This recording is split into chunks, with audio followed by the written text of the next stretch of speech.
दुनिया का सबसे अमीर आदमी की लिस्ट में हमेशा हर बार इस बंदे का नाम आपने सुना होगा। ये बंदा 11 साल की उम्र में इस बंदे ने शेयर मार्केट में पैसा लगाना शुरू किया।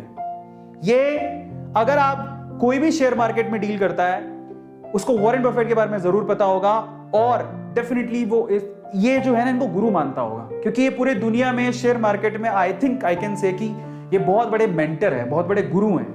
लोग इनसे इन्वेस्टमेंट की बारीकियां सीखते हैं। जरा शेयर मार्केट में ये जो इन्वेस्टमेंट की ये जो महारथी है इनकी वर्थ देख लो, 10,940 करोड़ डॉलर। बेटा डॉलर लगे होंगे पीछे, ध्यान रखना, इतनी वर्थ है इनकी सिर्फ शेयर मार्केट में पैसा लगा के। इन्वेस्टमेंट 11 की एज के थे तब शुरू किया था।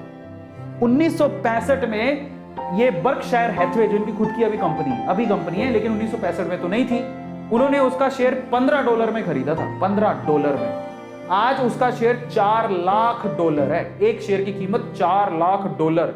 भाई साहब 70 से मल्टीप्लाई करो, कसम से कह रहा हूं जीरो भर जाएगी तुम्हारी कॉपी, इतने जीरो लगेंगे पीछे। $15 का शेयर जो 1965 में खरीदा था वो $4 लाख का एक शेयर है। हिसाब लगाओ कि कितनी प्रॉपर्टी है। वीडियोस के लिए YouTube पे हमारे चैनल को सब्सक्राइब कर लीजिएगा, वीडियो को शेयर करिएगा और लाइक करना